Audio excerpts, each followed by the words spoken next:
right, so I'm going to get started just so I can give you all as much information about UMass as possible, and we can get any questions answered that you have. But first, do we have a mix of years in the room right now? Yep. Yeah, so who's a senior right now? Okay, most of you. And juniors? Any sophomores? Great. Any freshmen? Okay. All right, so mostly seniors, a couple of sophomores. Perfect. So here you go. So my name is Suhaila Booker. I am a Senior Assistant Director of Admissions at UMass Amherst. I've been working there for about 4 years. So I'm going to tell you just a little bit about the university, and then I'll talk about the application process, which is coming up for all of you guys pretty soon. So first of all, has anybody visited UMass before? A couple people? Okay. Yeah, but you've seen the campus? Okay. So just to tell you more about the area, first of all, we're in Amherst, Massachusetts. You know, Amherst is not too far from here. It's like 20, 30 minutes, depending on how fast you drive, I guess. And so we are in a college town. So there are 4 other schools in the Amherst area. So there's Amherst College, Hampshire College, Mount Holyoke College, and Smith College. And you actually have access to those schools' classes for free. So you don't have to pay any extra tuition or any extra fees. You have access to their classes, certificate programs, dining halls, pretty much everything you have access to except for living on their campuses. So you can do whatever you want, and you end up getting the resources of 5 schools for the price of 1. Now, there is the free bus system that takes our students around campus. So you all know the PVTA, the Pioneer Valley Transit Authority. For students, it's free. You take it around our campus. It runs every 15 minutes, and you can take it to and from the other schools. So it's really convenient. It's very easy to get around, and if you're familiar with public transportation, then it's going to be easy for you to navigate.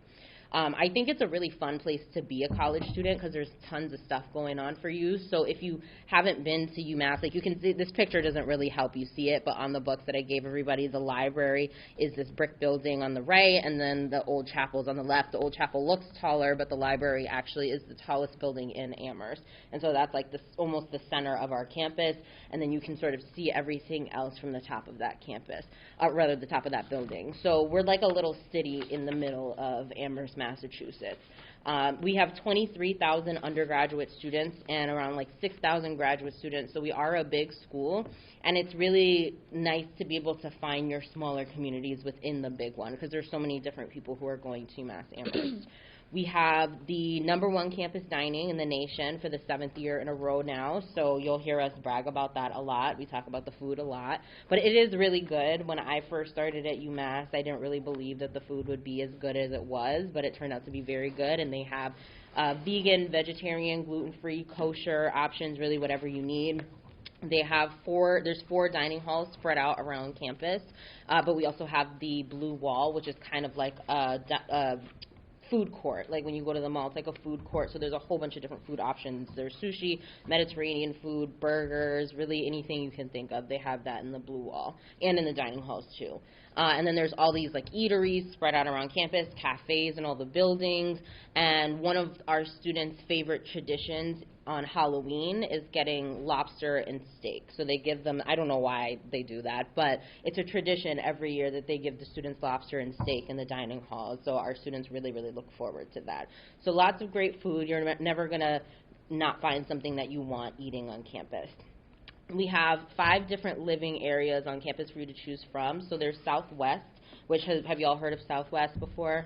Anybody? Yeah, Southwest I think is probably our most popular living area because it kind of feels like a city. It has high-rise buildings. Most of our students who live on campus live in Southwest. And then there's Orchard Hill, which sits at the top of a hill. It's a little bit quieter, a little bit more remote. So it's sort of up to you what kind of living environment you want. But you do have a bunch of options. First-year students are guaranteed housing and technically required to live on campus unless they live within a 40-mile radius. So y'all could commute to campus if you want to, but you are guaranteed housing in that first year.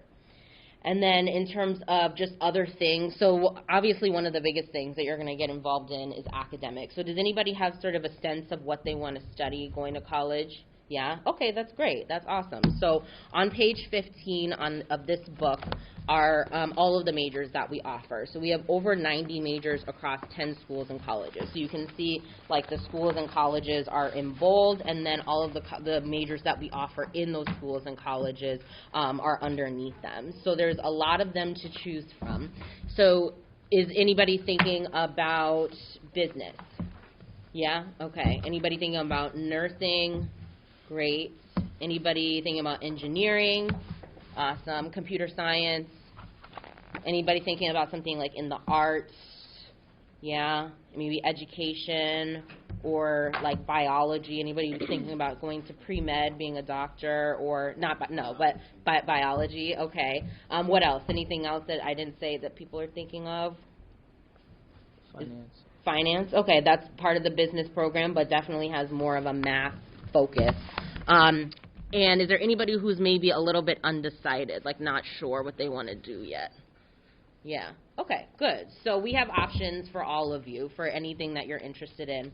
So in terms of just what we offer, like I said, there's over 90 majors across 10 schools and colleges. So there's a lot to choose from and a lot of different ways for you to build your program. So if you want to do one major, you can do that. If you want to do a double major, you can also do that. Like some students want to do sport management major and then like kinesiology minor or kinesiology double major, because kinesiology is the study of the body, and they're thinking about being a physical therapist or working with professional athletes or something like that. So they might do a double major in something like that.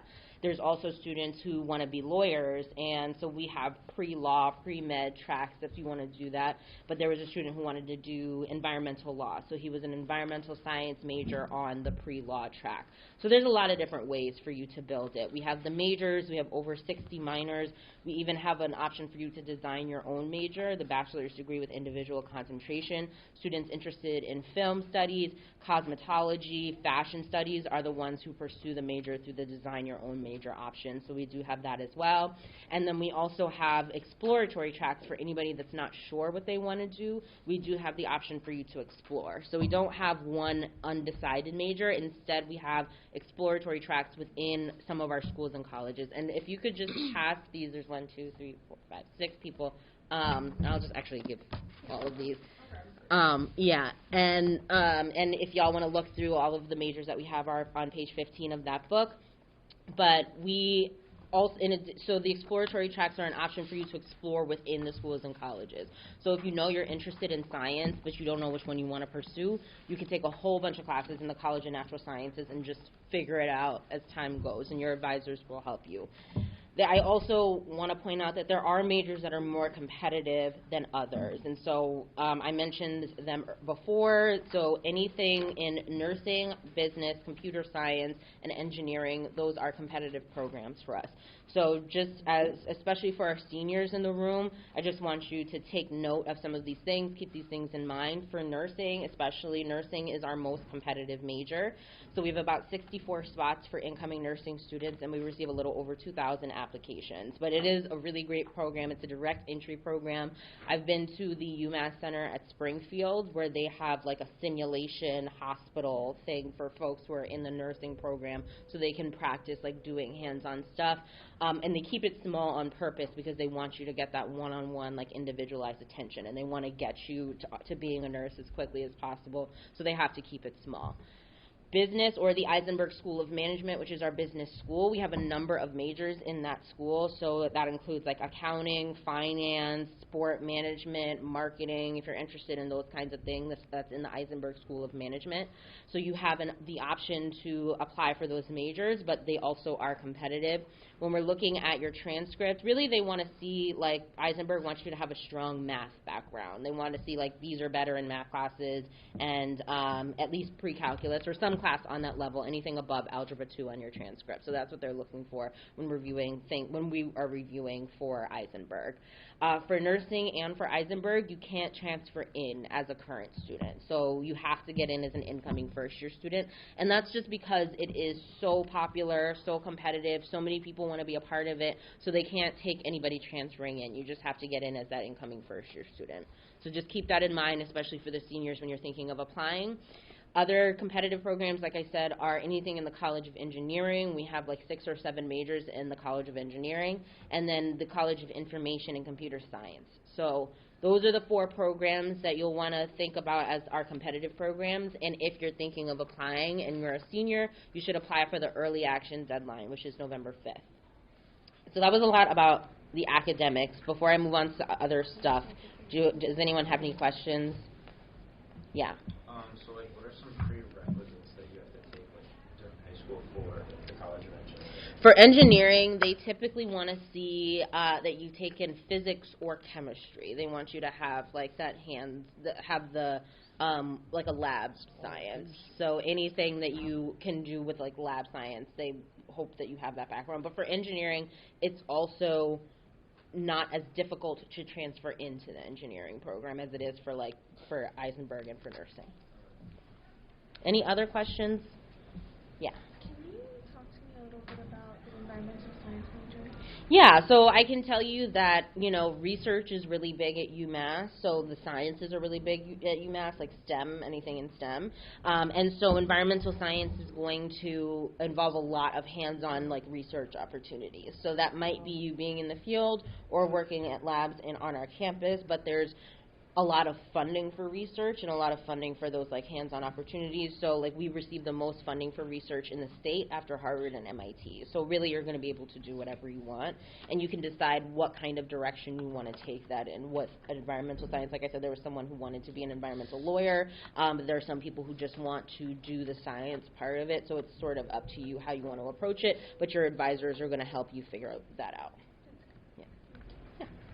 Any other questions about the academics? I'll talk more about, like, outside of the classroom stuff, but. Can you, like, transfer, like, dual enrollment credits? Yeah, that's a great question. So you can transfer dual enrollment credits, and the way you can do dual enrollment credits and also any AP, if you guys take AP classes, I'm not sure if does your school offer AP? Yes, okay. So any AP exams, you can transfer, like, the scores that you get. So there's a chart on our website, but basically what you would do is you would use the score that you get on the exam or the dual enrollment classes to waive some of the classes that you're required to take for your major, which means you could spend less time at the university. Or you could spend more time studying abroad or doing something else that's going to take up, more of your time. You wouldn't have to complete as many credits if you complete some of them before you get to the school. That's a good question. Anything else? I'll talk about the application process, and I'm going to talk about outside of the classroom stuff. But any other questions about, like, the academics or anything else that I've spoken about? Can you tell me about, like, the biology major? Like, what? Yeah. Yeah, so similar to environmental science, there are a lot of research opportunities, and many of our biology students are either researchers or a lot of them are going to medical school, because a lot of them will be biology majors on the pre-med track, because that's typically the best major for you to be in if you're going to medical school. But there are, like, around 370 research lab groups for you to participate in, so lots of research opportunities for biology too, like environmental science. Any question back here and then here. Yeah, so psychology is a little, with psychology you start off pretty broad, because psychology is broad. It's a broad topic.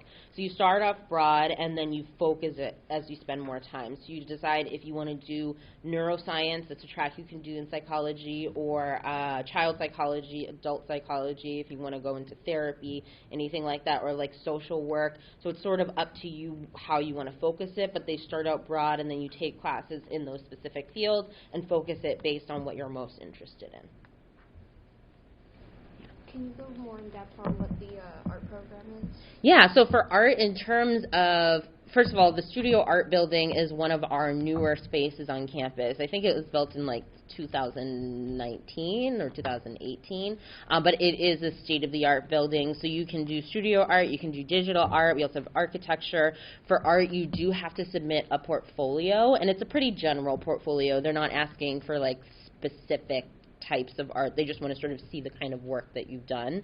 But they do require a portfolio if you're applying to the art program. And from what I understand from folks who are part of the studio art program, they sort of spend all of their time just like in the studio art building. But that's because it's like one of the newer spaces, and they have everything. There's like a cafe where they can get food, and like so they spend time in the studio. So it's a very involved space. All right, so just to talk a little bit about things you're going to do outside of the classroom, research is going to be a big part of that, as well as internships and co-ops. So your major, most of the majors that y'all are going to pursue, they're going to require that you do something outside of the classroom. Being in the classroom is great, getting good grades, taking your exams, that's fantastic, but you want to be able to get out into the field because you don't want to graduate from college and then get into the field and find out that you hate doing the actual physical work of what you studied for 4 years. So it's going to be important for you to get out into the field, do the hands-on work. Each of our 10 schools and colleges has their own career/internship centers for you to go to inquire about those opportunities. And you can do them during the school year, over the summer. You can do them during the winter break. Sometimes they're paid, sometimes they're not paid. It depends on what internship you pursue or what outside of the classroom experience you pursue, but there's tons and tons and tons of them. Also, we have things that are maybe not necessarily going to be related to your academics that you'll be able to do outside of the classroom at UMass. So sports is something that I think it's really big at our school. We are a Division I school, so we have 21 Division I sports, and I think there's just sort of a lot of school spirit at UMass. Folks are always going to the games. Our football team has lost games for the past 12 years, but they did just win their first game of the season against New Mexico State, which was it was a really big deal. Everybody was freaking out about it. I'm not a football person, so I just know that they were really excited about it. And they were like, this is a turning point for us. So, but even without that, even without the winning, people go to the games, they tailgate. There's so much school spirit at UMass. And so I think a lot of people are just proud to be a part of the community when you're going there and you're part of the sports. Hockey is definitely one of the sports that we excel at, and you'll see when they won, the last time they won, they were driving all throughout Hadley, just on Route 9, just screaming outside of their Jeeps. It was ridiculous. But but people, they have a lot of fun. Like I said, there's a lot of school spirit, and it's really important for everybody to be involved in that, and you'll feel that when you're a part of that community. We also have club sports that students participate in. If you're not interested in playing at the D1 level, we have club and intramural sports. You can play competitively, but not at the D1 level. One of the club sports we have is Quidditch. If you know Harry Potter, you know Quidditch. I don't know how they play Quidditch, but it's something that's been a part of our club sports for a really long time. We also have clubs that are related to art and music, dance, math, things related to academics, like women in engineering or men in nursing or something like that. We have clubs that are related to identity. We have clubs that are super random, let me think of one, the Lettuce Club, where they get together once a semester and they each eat a head of lettuce, and then whoever finishes it first is the head of the Lettuce Club. And that's it. That's all that they do. They don't do anything else, and it's so weird. But that's the fun thing about college. People you can do stuff like that, and no one's going to question it. And there are worse things that you could be doing in college than eating lettuce every semester. So there's over 400 clubs. There's going to be something for you guys. You'll find something there for you. It's going to be really difficult not to find something there for you. And if there isn't, you can start your own club. That's always an option for you. So those are sort of some of the outside of the classroom experiences. We also have study away opportunities. Has anyone ever thought about studying abroad, going somewhere else to study? Yeah, a few of you.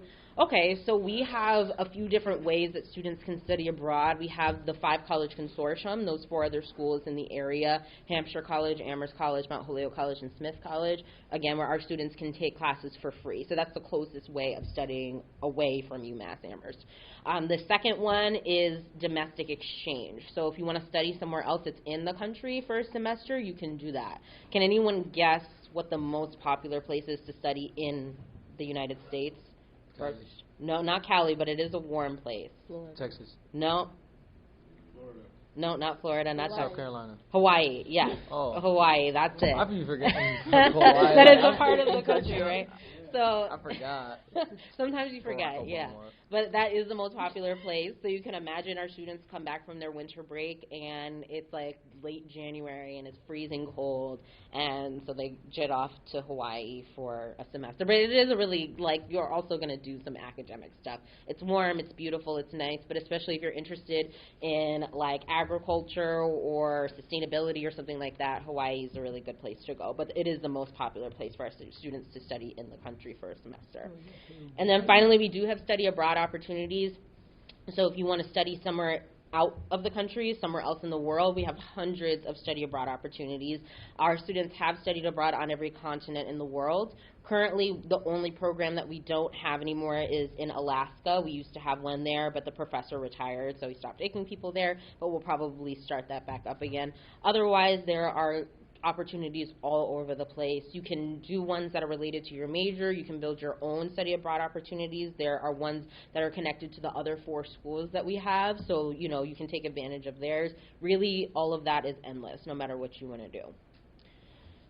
Okay, so I'm going to talk about the application process a little bit, just so that everybody, especially the seniors and any juniors who may have walked in, have it in their minds. But are there any questions about anything that I've spoken about so far?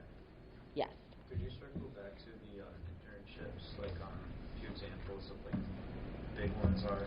Yeah, so I know one of the students that I am, who works with me, she's an admission diversity fellow in our office. She's worked this summer. She worked for Dell, and she was in California for the summer. And so that internship for her, she is I forget her major, but I'm pretty sure that she is a computer science major, and she worked with Dell over the summer, so that's a big one. Our students also have worked with a lot of like Fortune 500 companies, and then I'm trying to think of other ones. I mean, there's endless ones, and there's a lot related to your academics.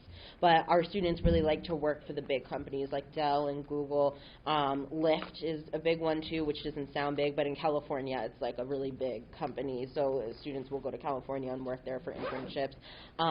And I know one of my students worked for the New York Times. She spent her winter break in the city, and so that was a fun opportunity for her, but she does like public policy work, and so she wanted to work with the New York Times. So there's all of those kinds of things, and they vary. Those are like the bigger ones, you know, the bigger companies that our students have worked with. Yeah. All right. So application process.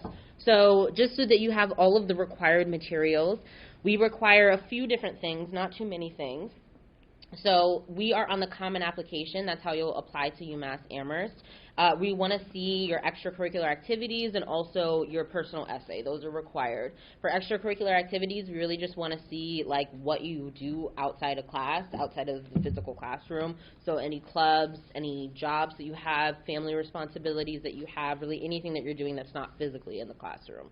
And then for your personal essay, that's an opportunity for you to tell us like more about who you are. It's really the only time that your voice comes out in the application and where you get to tell us about yourself. So just keep in mind when we're reading that, we want to have learned something about you after reading that personal essay. After the Common App, we are going to require, there's 2 UMass specific questions. They're short answer. They're like 100 words max. They're not essays. They are, why do you want to attend UMass Amherst, and why did you select the major that you selected? So tell us why you're interested in going to our school and why you want to study the major that you're interested in, what makes you passionate about that major. For that section, I always just recommend you look over it before you send it. I cannot tell you how many times I have read the answers to why do you want to attend UMass Amherst, and someone's like, I really want to go to the University of New Hampshire because it's a beautiful school, and then we're like reading the names of other schools. So just make sure you read. I'm okay if you're like copying and pasting the answers. We will most likely not know unless you forget to change out the name of the school that you put in that answer. So just look it over before you send it in. What else? Your high school transcript. So that's going to probably be the most, like, the biggest part of our review is looking at your high school transcript. It has to come from your school. It has to be the official high school transcript. So your counselor will probably send that in for you. We do recalculate every single student's GPA. So it is a recalculated weighted GPA, which means we give extra weight to the AP, IB, honors, dual enrollment, any higher level classes that you're involved in, we will give extra weight to. The Massachusetts Department of Higher Education does require that we do that, but they have a calculator on their website, so if you want to see what your recalculated GPA will look like, not just in our system, but other state schools in Massachusetts, they do have a calculator where you can plug in your grades and the level of your courses. And finally, one academic letter of recommendation, just one so academic means from your counselor or from one of your teachers.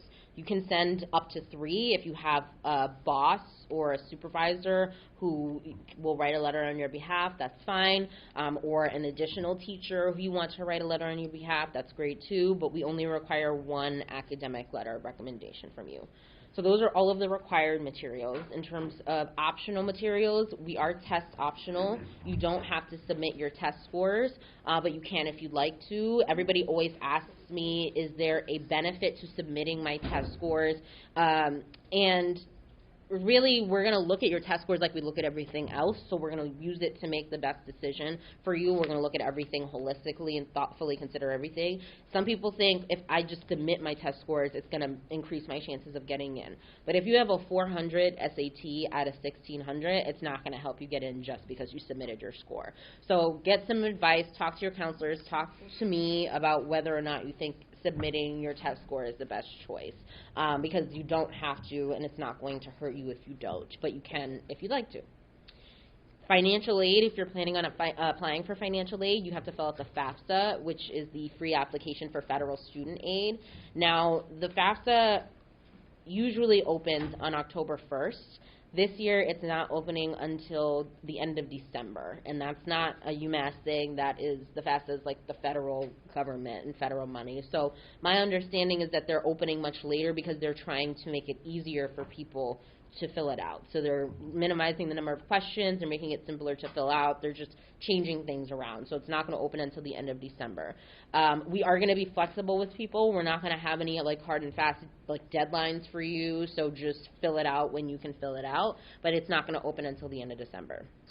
And again, our application deadlines, November 5th is the early action deadline, and January 15th is the regular decision deadline. In terms of when you should apply, early action is, you should apply early action if you can apply early action, first of all. If you're comfortable with your grades and, you know, you feel like you have all your materials in and you're good, just apply early action because you find out earlier, you have more time to make your decision. You still have until May 1st to let us know whether or not you're coming to the school. And if you're applying for competitive majors, again, that's nursing, business, computer science, and engineering, you should apply early action. Also for biology and psychology. They're not typically competitive majors, but this past year a lot more people applied for them, so it's probably best to just get your application in early because we got more applications for biology and psychology than we have in the past. So those majors, apply early action. Regular decision, January 15th, perfectly fine to apply regular decision. There's nothing wrong with regular decision.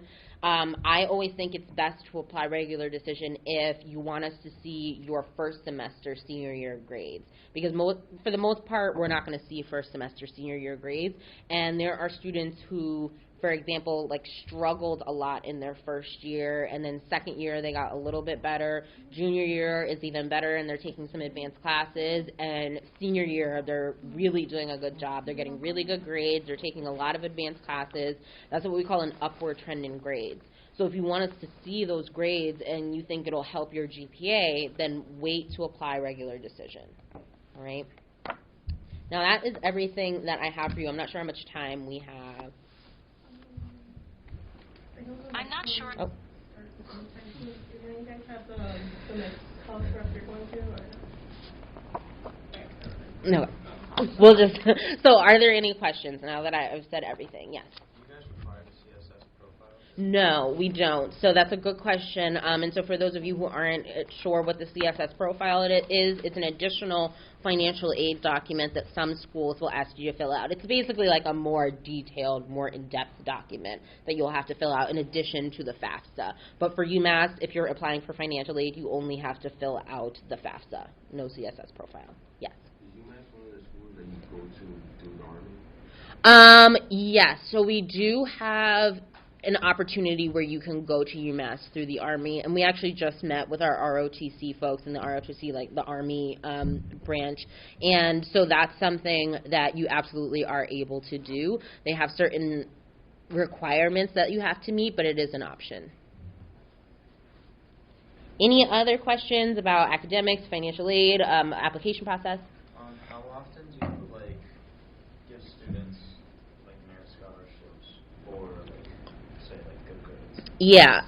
So for in-state students, we don't typically give out merit scholarships. Our merit scholarships are typically reserved for out-of-state students, and that's because in-state students are paying a lower tuition because they're in-state students. So the max amount of merit aid that we give to out-of-state students, you all would still be paying less than them, even if they got the most amount of merit aid we could get.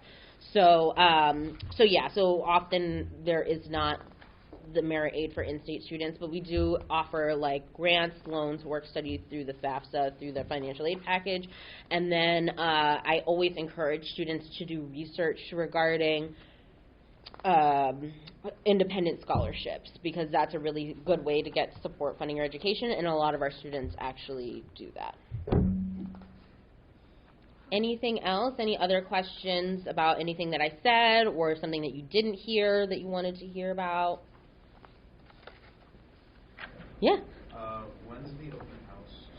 Yeah, that's a great question. So we are having 2 open houses. They are called Fall Visit Days. So they are Sunday, October 15th, and Sunday, October 22nd. And those, our Fall Visit Days or open houses, those are full days for you to be able to meet with your schools and colleges, that you're interested in applying to. So you should check, because we do have on our website, on this QR code here, takes you to our admission site, and you can go to admissions events, and it'll tell you which schools and colleges are going to be represented on which days, because it's going to be half and half. They're not both going to be there both days.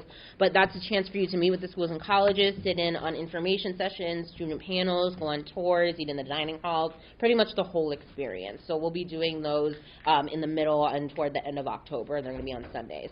We also are going to have, me and my team, we're doing a program called UREP UMass Ready, Set, Apply, and that's happening on the evening of October 24th from 5 to 7 at the UMass Center in Springfield. So we're doing it's an in-depth application workshop. So we'll go through filling out the Common App, writing your essays,